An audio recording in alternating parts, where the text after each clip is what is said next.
رب العالمین په قرآن شریف کې فرمایي چې روزی رسان زیمه زه رزق ورکوم انسان حیوان میان چرن پرن چې څومره مخلوق دی د ټولو له روزي زه ورکوم او هر چاله د هغه د مزاج او د خواهش مطابق الله روزي ورکوي مونږ ډوډۍ خورو نو مونږ له ډوډۍ راکوي څاروو ته د غیا ضرورت دی هغې له غیا ورکوي په دریاب کې کبانو ته د بل څیز ضرورت دی هغې له هغه ورکوي مارانو لړمانانو چینجو له د هغې د مزاج او د خواهش مطابق روزي ورکوي او دا مارغان چې څومره دي د هر مارغه بیا خپل خواهش دی الله هغه له د خپل خواهش مطابق رزق ورکوي فیصله دا ده او مونږ یې په سترګو وینو هم او د الله د کتاب خبره هم ده چې روزي رسان الله دی رزق ورکوونکی الله دی په یو زمیندار دا وایي چې نه دا غنم خو ما کرلی دي او دا خو ما خواري وکړه لو ما وکړه تریشل ما وکړه او بیا دا جراندې له ما یوړل اوړته ما جوړ کړ زما ښځې واغږل ډوډۍ دې زما ښځې پخه کړه د خدای پکې څه دي نو دله به مونږ جواب ورکړو چې دا په کومه ځمکه کې دې وکرل دا تا جوړه کړې ده که خدای دا الله او دا په کومه ځمکه کې چې دا تخم وکړه دا تخم ستا دی که د خدای دی او دا کومه ځمکه کې چې کوم طاقتونه دي هره ځمکه غنم نه زرغونوي دا طاقتونه او دا په کوم اوبو چې تو بکې دا تا کړي دي که الله کړي دي او چې تا تخم وکړه د دې تخم نه تیغه راستل او بیا د هغې نه یو غټ بوټی جوړول او هغه بوټي کې بیا غونچه کې د غنمو نیول دا ستا کار دی که د خدای او دا چې کوم موسم دی بعضې موسم کې غنم کېږي او بعضو کې نه کېږي نو دا موسمونه پیدا کول او دې غنمو له رڼا ورکول دې له نور ورکول نور نه بغیر هم نه کېږي ته کوټه کې دننه وکړه نه به زرغونېږي نه به لوېږي او دا هواګانې پرې راوستل او دا بارانونه پې کول دا د چا دي او ستا د لاس کې د تخم نستلو طاقت چا پیدا کړ او دا ته چې په کومو سترګو د پټي د دا دله چا درکړي دي او دا په کوم لاس چې لو کې دا چا درکړي دي انسان خو صرف سبب دی باقی ټول کار د الله دی نو رب العالمین فرمایي چې رازق زیما ان الله هو الرزاق الله روزی رسان دی روزی ورکون کې د رزاق یو لنا د مبالغه صيغه ده ډېر روزی ډېرو خلقو لا ډېرو حیواناتو لا ټول مخلوق لا ورکوم او کتبه چې دا خو ډېر ګران کار دی ذوالقوه الله وی طاقت مشته کړ در طاقت خاوند دی المتین او زه مضبوط ما زورور ما زه چې کم کار کوم کلک کار کوم کمزور کارم نه کوم د مارونو بنیاد د خبرې دا دی چې روزي د خدای لاس کې ده او چاله چې الله څومره رزق او روزي مقرر کړی ده ابه ورکوي د هغې نه زیاته روزي نشته حضرت سلیمان علیه السلام په لاره یو ځل تېرېده هغه له خدای دا پویه ورکړې وه چې د دې حیواناتو په خبرو پوهېده او د حیواناتو خبرې به یې اورېدلې هم اوس د میږو خبرې خو مونږ نه اورو هغه به اورېدلې میږي خپل منځ کې خبرې کوي مونږ نه اورو هغه به اورېدلې او به پې پوهېدم چې دا څه وایي دا د پیغمبر معجزه یي معجزه دې ته وایي چې د پیغمبر نه داسې کار صادر شي چې هغه د عقل نه اوچتې نو قرآن شریف کې الله فرمایي څه منګړت قصه نه ده چې کله سلیمان علیه السلام په لیره لاره تېرېده او لوی لښکر دی ورسره نو یو میږي مشر د میږو میږی هغې اواز وکړ قالت نملة یا ایها النمل ادخلوا مساکنکم لا يحطمنكم سليمان وجنوده وهم لا يشعرون اے میگیانو شابه زرخ پلو سلو تننوزه سلیمان علیہ السلام او داغه لخکر را روان دي چې د پخپو مریض نکی چخلیم نکی ریلوی لخکر دی نو چې د میگه خبره واورید او په پیشو فتبسم ضاحكا من قولها نو مسکی شو او مسکا سره لګوم خندل دومره خو قرآن شریف کې راځي خو روایاتو کې راځي چې میگه سلیمان علیہ السلام ورغیو تپوسی تیو که اے میگی روزی سوک در کئی وی اللہ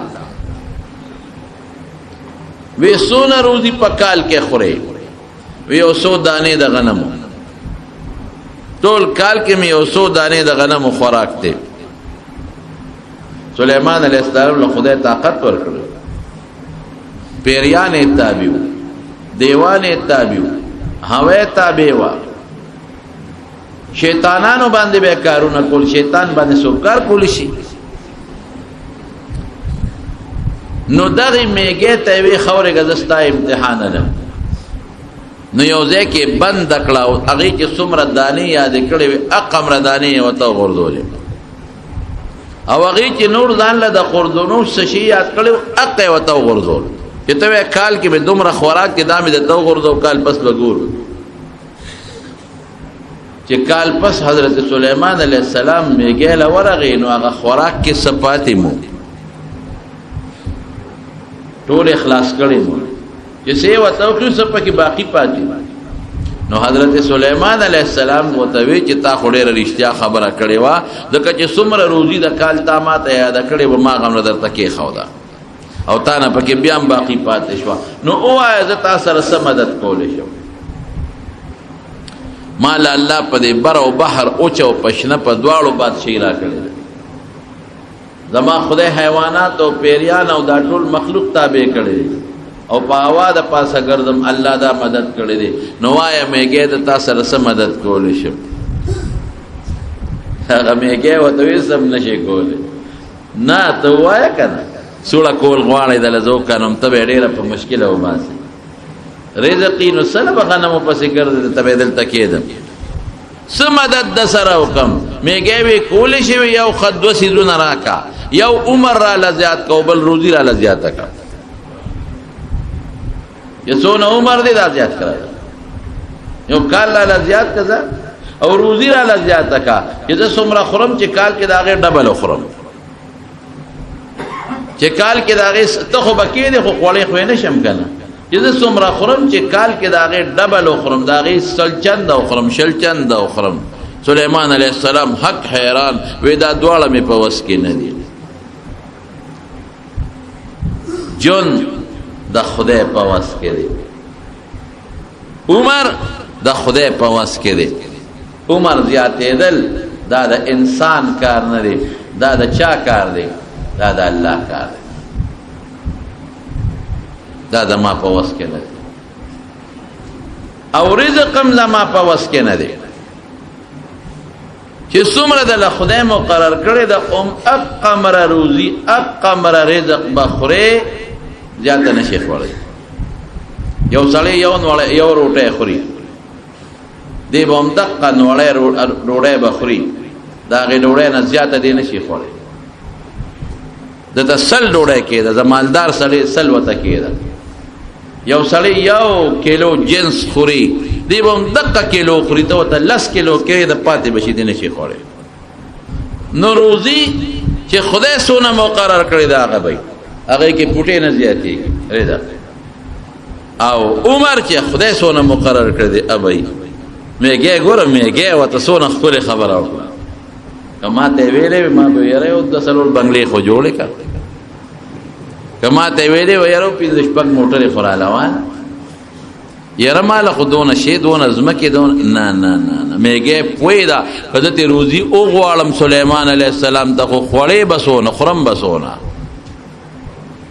کزه وته ویم چې مال شابه یو من دانه کېدن اوس برات لسمنه کې دي خو خوري به سوک نه مال رزق زیات کا چې سونه ذخره پتاو لګی دا مارونو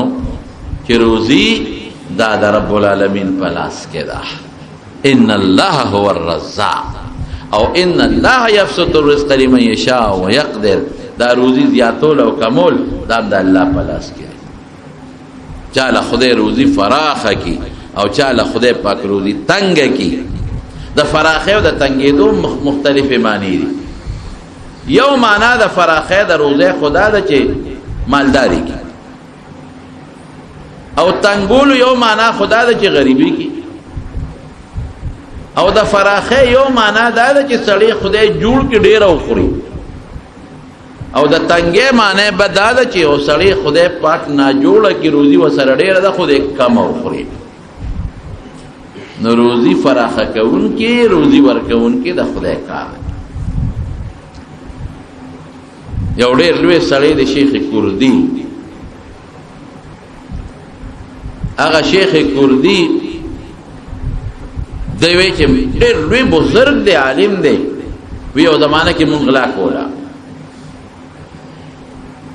ډاکې بم د شپې چولې او د شپې بم کنډرې کولې. وی یو ځای کې غلا وکړه، کنډره مو کو او یو ځنګل ته لاړو. په هغه ځنګل کې مغه غلا تقسیموله کېناستو.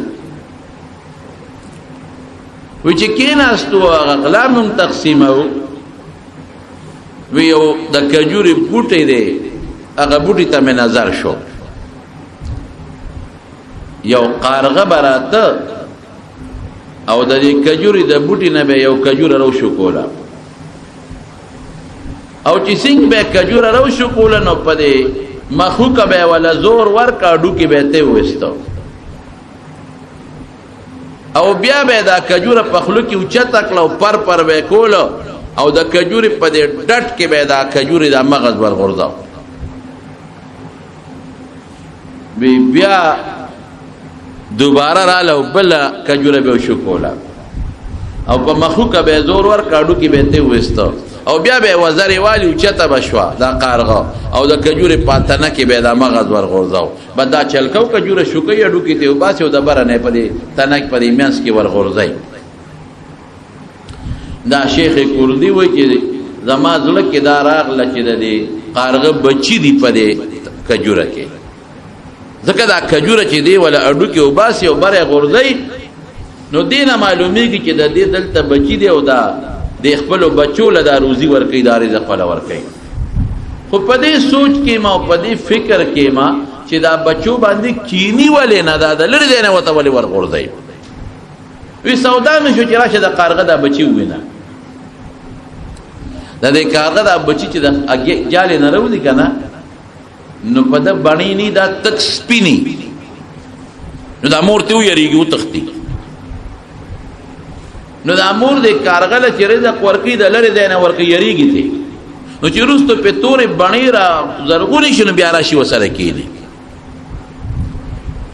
وی به چې راشه د قارغه دا بچی مو ګوره او ته وګوره چې د لری دی نه دا غوښه د کجوري دا غوښه د مغز ورغورځي چې دا ولې وسره نه کېږي. وی چې بره د کجوري د تنې ته وروختمه او اومې کتل نو یریدم یو اجدها خامار پکې ناشته او پستر ګړون دی. ما چې وکتل زی نه لیدم، لوی خامار دی او خلی وازه کړې ده، او دې کارغه چې دا څومره کجوري راو غورځولې ده ټولې د خامار په داخله کې راو غورځولې. یو کجوره شوکۍ ولا وډو کې ته ولا وباسي او د خامار په خله کې ورغورځي، بل را شوکۍ اډو کې ته وباسي او د خامار په خله کې راغورځي. مرګرو ته حیران شوه، مرګرو راشه وګوره دشمن له خدای د دشمن په ذریعہ روزي ورکړي. دا دواړه دی یو بل دشمنان دي. کله کارغه دا مار باندې پوه شو چې مال خو ټک نشي را کوله، په ټکه تخته یو خوري، او کله مار ته پته ولګی چې دا کارغه مې د خولې لاره رسینو په ټک په ټک چلی او تیری. دشمن له خدای د دشمن په ذریعہ رزق ورکړي. کولی شي الله کنه شي کولی. مثال بدر کم خبر په پیښه حضرت موسی علیہ السلام د فرعون زمانہ اخو دا واقعا دا ما بل وخت دیم ویلې دا چې ته مقراله بیا به مهم او خوب ولید او دا خوب تعبیر ولا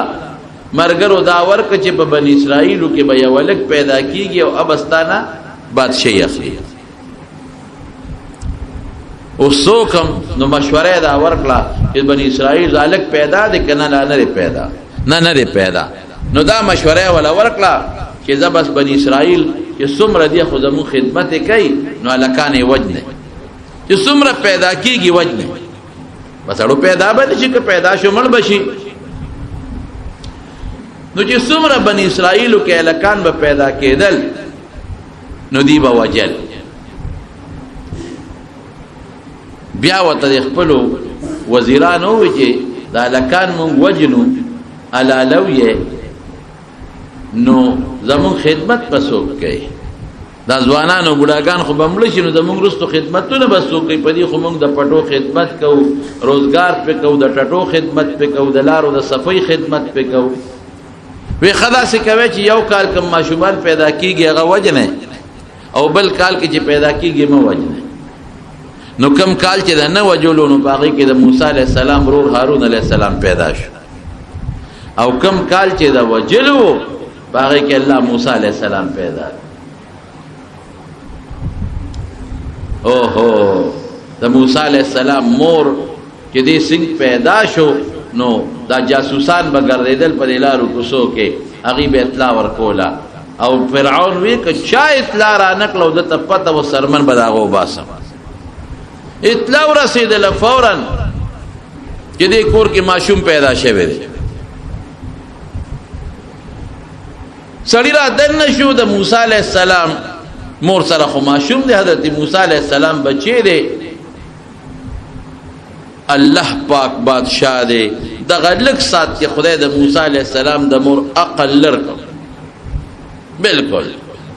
او چې دا سړی څنګه راتل دا پدانه ډوپوی نه شو دا موسی علیہ السلام ماشومه اورته او غردو تنور بل د پاغه کې ور غردو دماغ وی کار نه که خدای ولا دماغ ختم کړي ونه اورته غردولا سړی رال وستا ماشوم پیدما ماشوم خو نشتا اخو لیوانه ده او لیوانه انسان په عقل نینو پتم نه لګی دا سس بنده یریږي رپیږي اس یارم په نو غبراهټم په نو کورې ولټو سړی واپس تاړه اسی موږ ته جاسوسي کړي ماشوم کم دی او چې هغه وتل د دې خدای عقل واپس راوستو چې عقل واپس ای ماشوم می سکو چې لاس یوړ موسی علی السلام لکه د ابراهیم علی السلام په اور کې هم محفوظ پروت ته غلې غوندې روچت کړ ابراهیم علیہ السلام متعلق قرآن شریف کې الله نو یا نار کونی بردا و سلاما علی ابراهیم مونږ اورته وی چې یخشب و سلاما معتدل اسنه چې دومره یخشي چې د یخنین ولا تکلیف ورنکي اغي طبيع اطلاع شو چې دا خو دا ماشومه پټ کړي رب العالمین قرآن شریف کې فرمایي واوحینا الی ام موسی ان ارضعیه په ورکوا دا وتمن په لکه ورواچول فاذا خفت عليه فالقيه في اليم او چې کله په ویریږي چې دشمن راځي یو صندوق جوړ کا پاغي کې بند کو دریاب ته وګورئ او مخکینه پویکړه چې ګوره حفاظت زماده یریګه مچ اور کې مدل دا بچي محفوظ کنو په دریاب کې مدل محفوظ کولې شو داغه خو یقین جوړ شو اور کې مې د سوځې دونه بچ کړو دریاب کې بچ کولې شو نو صندوق جوړ کا او چې کله پېښو چې دغه شروع شو اپریشن شروع شو او په دې محله باندې دا پولیس فوج راغی او ماشومان ګوري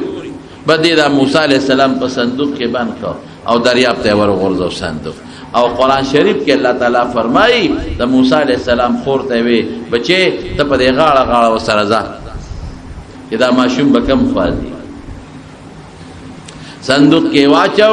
موسی علیہ السلام او صندوق په دریاب کې روان شو او خوري د دریاب په غاړه تلا دې دریاب نه یو وړغوندې ولد فرعون محل ته دن شوی و محل ته دان لی ورکوټ نیر بوتل فاخت جبريل علیہ السلام صندوق لدیکا ورکولا او هغه چې کم دا فرعون محل ته کم نیر تل او پاغي دا صندوق ورغه او الته یو اون سانګ راخته شوی وي دریاب ته هغه سانګ سره اونخت او د فرعون د کور خاوندانو هلته لمبل لوبې کولې هغې وکتل او دا خو صندوق دی چې ویې کتل صندوق کې روشنایي شانتې وه دې کې خو رڼا معلومېږي چې صندوق یې راوچت که او د فرعون ښځې بیبي آسیه هغې ته یې کېښوده نو هغې چې د سر اوچت که نو په موسی علیه السلام یې سترګې ولګولې او قرآن شریف کې الله فرمایي چې ویې کتل نو خدای د هغې د زړه مینه د دې موسی علیه السلام سره پیدا بچی روچت که خپل سینې سره پیوست که او د موسی علیه السلام دا خور ورپسې لاړه ټولې خبرې تماشې کوي خو دا خو نه وایي چې زما ورور دی دې کې فرعون ته ووې فرعون وی نه د ماشومانو خو د وجلو مې اعلان کړی دا کال خو د ماشومانو د وجلو دی او دوم د بني اسرائیلو ماشوم دی او مور پې یېرېدلې دی یا پلار او دریاب ته یې راغورځولی دی هغه ورته وایي بیبي آسیه قرة عیني دا زمونږ د یو خوشحالي به شي زمونږ دپاره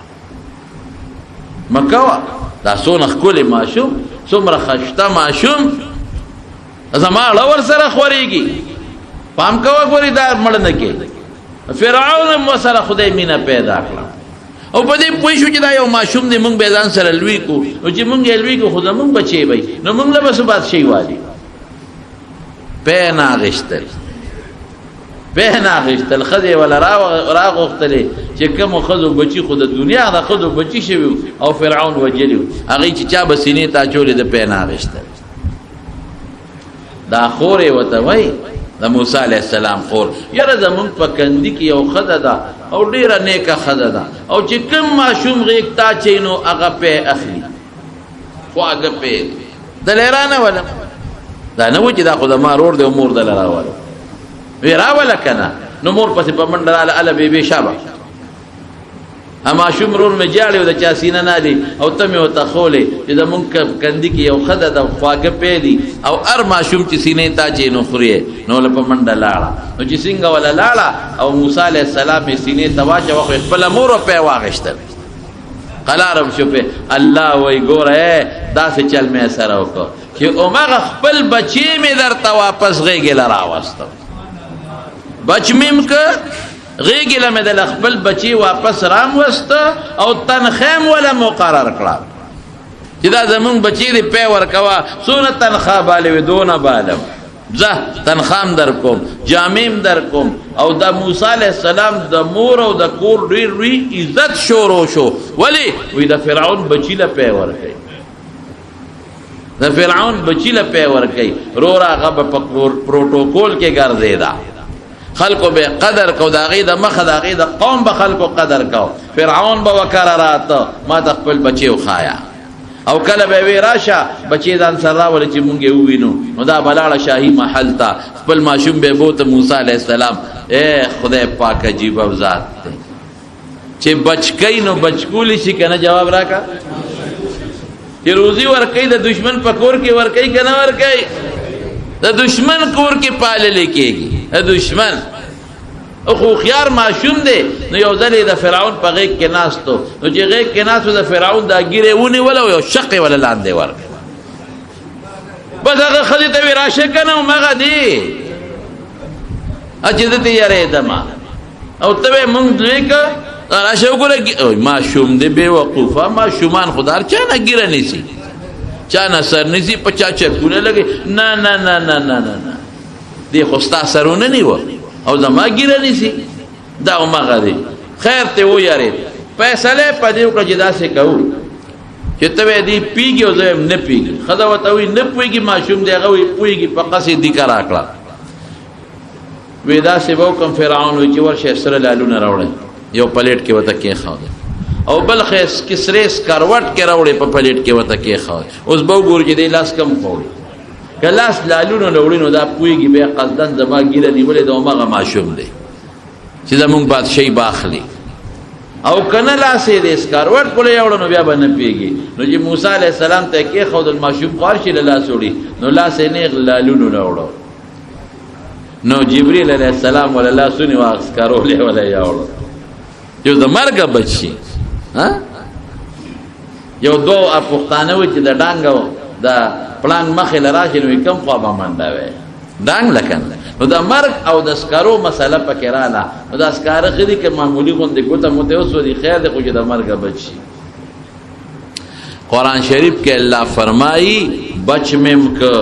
روزی میں مولا ورکړه د دشمن په کور کې او خپل مور ته مې واپس کو چې مور په خوشاله شي. نو روزی رسان رب العالمین رزق د خدای په لاس کې. یو سړی چې ته یو کاڼی وموند کاڼی چې ته بره تللی غرونو وطن ته په دې اوړي کې خلک ځي یو غر کې کاڼی وموند ډېر ښایسته ښکلې او واقعي کې دې غر کې او یا په دې سیندونو کې تاسو وګورئ نو بعضې پکې ډېر ښایسته ښایسته ښکلې ښکلې کاڼي کاڼي راوچت که چېرې دا خو ډېر مزېدار کاڼی دی المارۍ کې به کېدم شیشه کې ډیکوریشن پیس به شي چې راویړه المارۍ کې کېښو په شوکیس کې چې میلمانه به هم راتلل نو کاڼی به ورته ښو نو دا کاڼی مې لکه څنګه ښکلې کاڼی ټوله مزېدار. نو یو ځل یې میلمانه راغلي وه کاڼی یې ورته ښو ناګهانه چې ټس شو کاڼی د ځمکې له راغی فرش له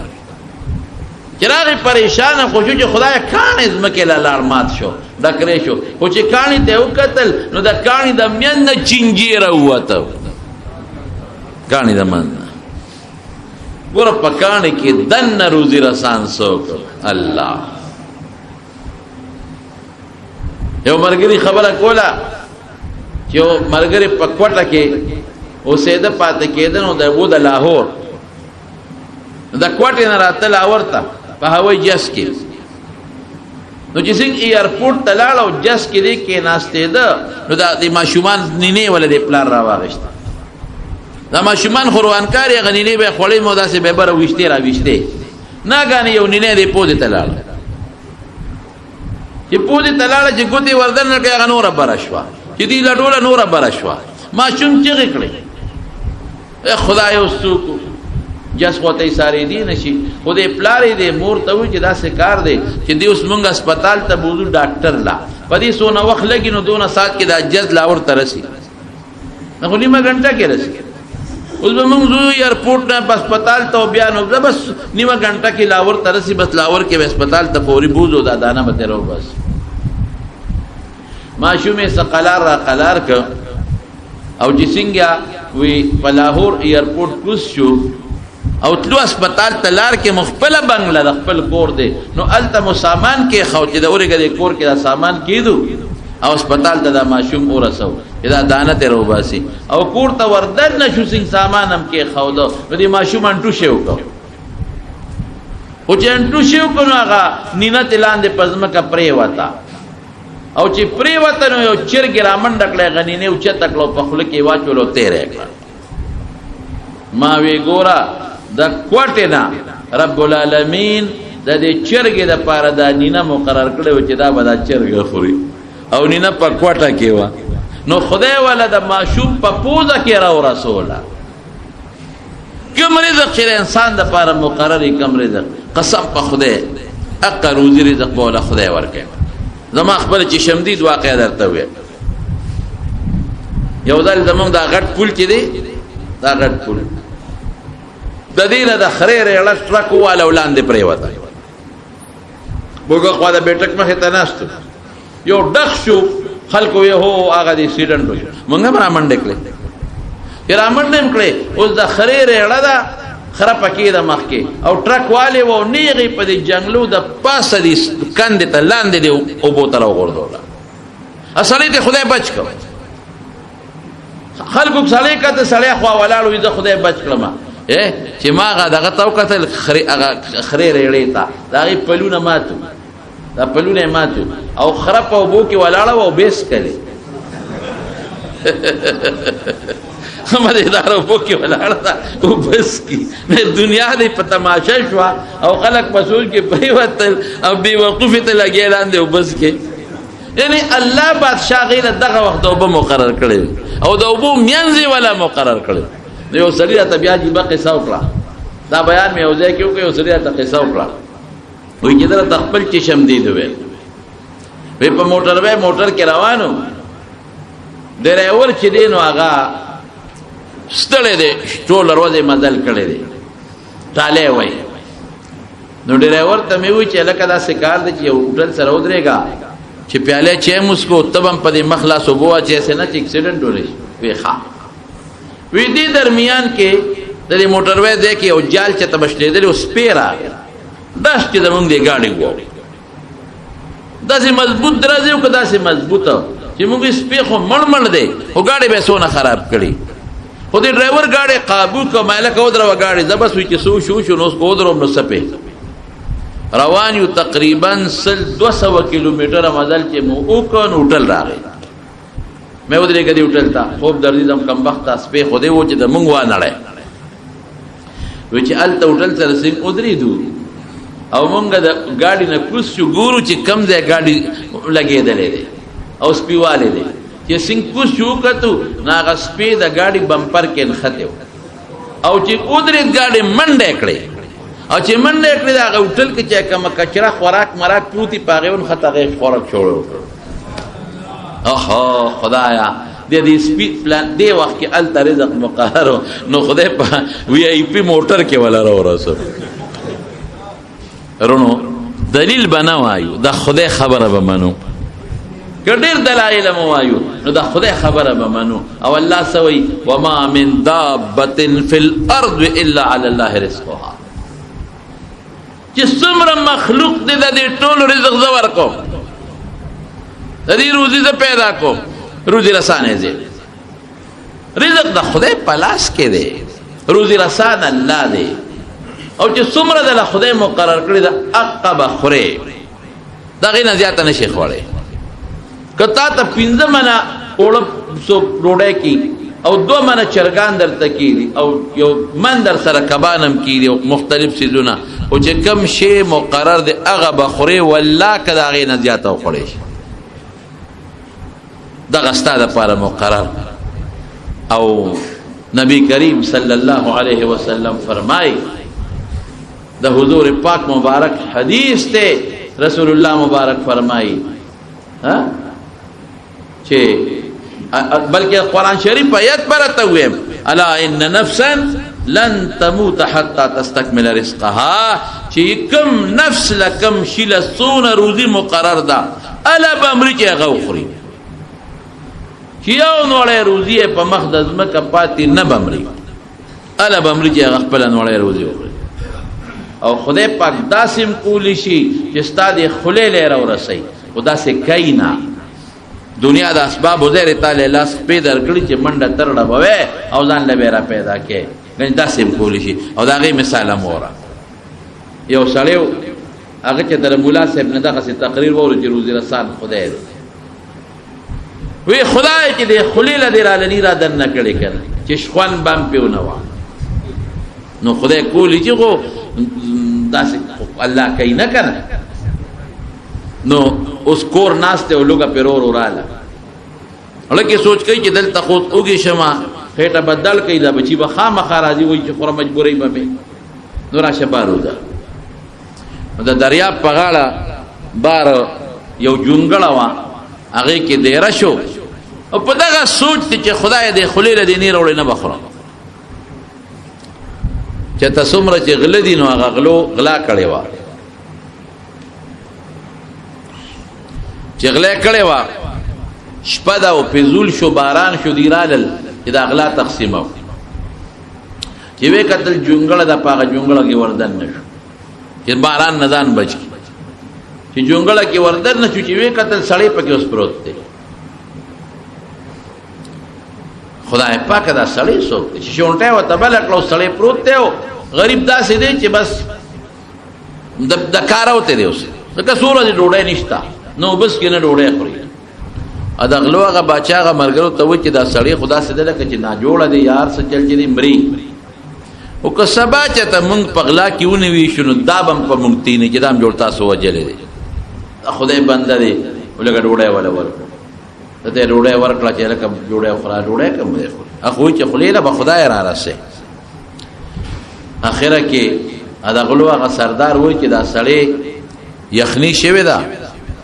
او دلس نرم شي په خول غواړي الوی ولا په خکل ام نه خوري الکه وی اور وته بلکې چې یو پټي ګرم شي اورې وته بلکې ګرمې کو بیا خورا بیا نه خوري. ا د غلو هغه سردار وی دا کار کو چې د خپل ولا وازو په زور دا ساروی نه ساروی چې نه جوړ شي کنه او خوراک نه خوري دا مالک ولا په زور په خپل کې وردان نه کوي وی چې لګي جامې وړقي په خپل بټک شي نو دا خپل ولا په زور کولاو او په زور ولا خوراک ورکاو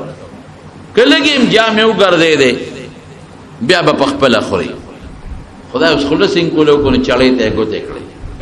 شونډې ولا اوچته کړو چاړه ولا خپل کې منډي چې دا غاخونو له زور ورکو دا خلق ولا کو خو چې دا چلیو کو دې په خندا شو چې وی خندل هغه دغلو سردار او تستا خدای به خو باسه کوته کوته ګوتې کړې اوس دې کو اوس ته ډډې پډړې اړو دا ما زیګر دی وو چې ته په مونږ مخري کې کله د ګرمه اور د تبل او کله د یخ خوراک په خو کله ګرم کله نرم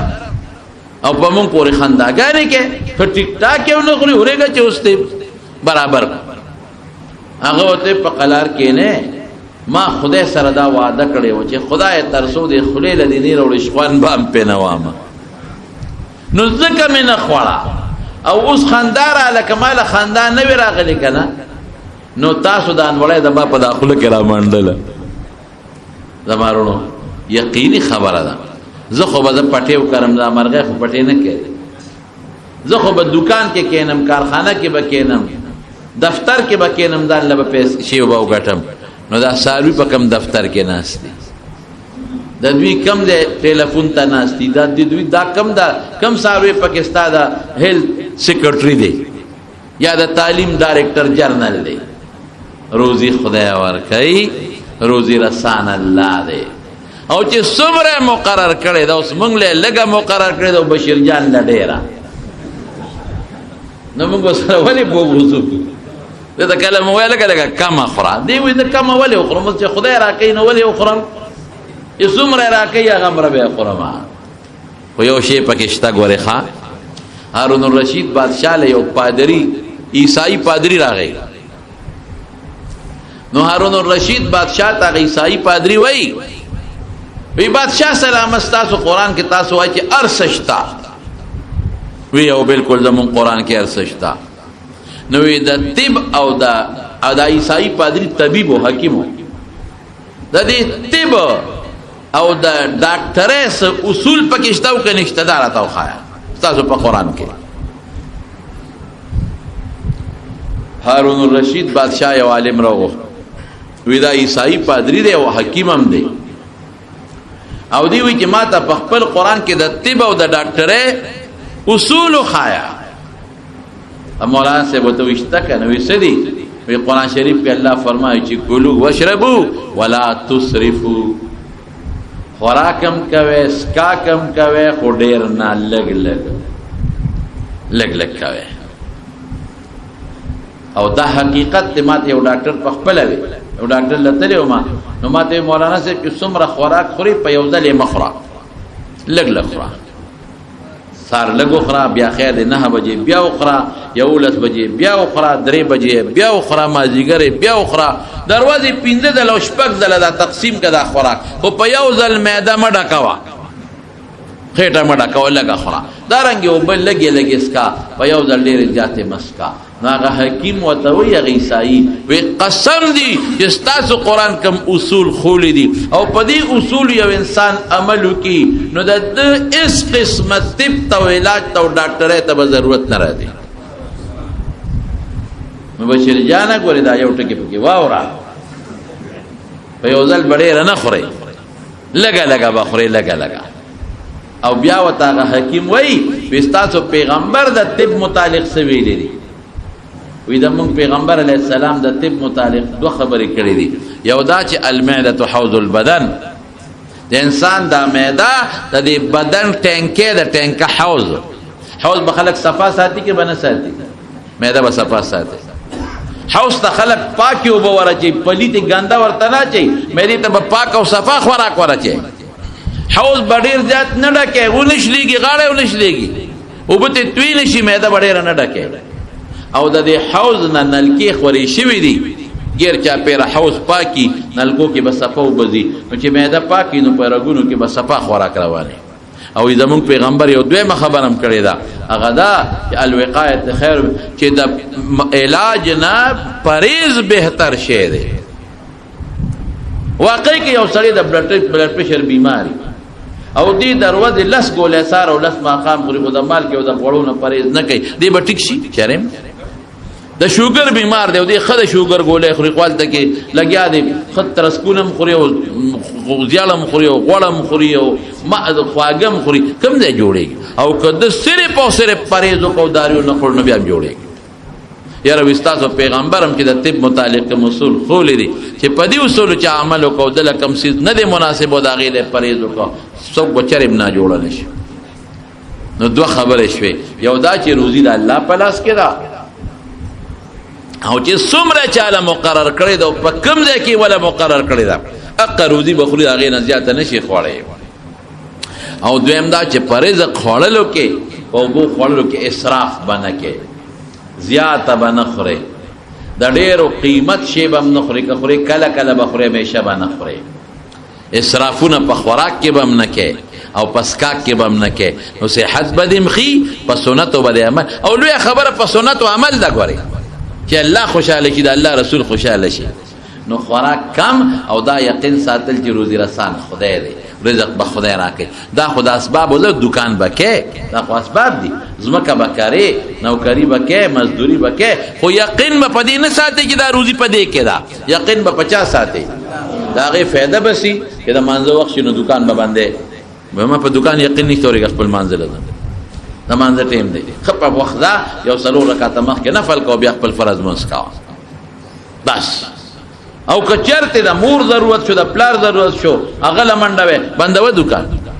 د بل مرګري ته اجت پېښ شو په دکان او په کارخانه بعد خلک یې سار چې وځي تر مسخوته نه پورې پکې ناشتي مونږ ور پسې پری دي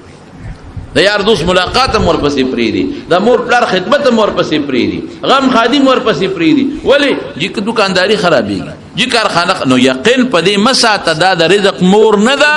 رزق خدای ورکړي دا ظاهری سبب د استعمال وا او پکې خدای مپریدا رسول پکې مپریدا یار دوست پکې مپریدا د مور پر خدمت پکې مپریدا موږ پکې مپریدا دا ست اصول شو رب العالمین دې موږ له حلال روزي راکړي ډېر روزي دې خدای راکړي ډېر فراخ روزي دې خدای راکړي او د حلال دې خدای پاک راکړي د حرامونو دې خدای پاک اوساتي او خدای دې روح صحتونه راکړي او بیمارونو دې الله محفوظ وساتي زموږ یو دوست په دې کارخانو مارکیټ ته هغه غریب یو پټي بیمار دې ساري ما د ټلیفون کړو دعا وته کې جوړی تکلیف دې چې خدای ولا روح صحت او شفا ورکړي زموږ یو مریض دې اغه تم دوه کې چې الله ولا شفا ورکړي کستا سو کورونو کې پاسپټانو کې بیماران دي یا الله ټول مریضانو له شفا ورکړي خدای دې حاضر جمع کې چې څوک بیماران دي شفا ورکړي خدای که څوک تنگ دست قرضدارانی قرضونه اخلاص کې فراخ روزي نصیب کړي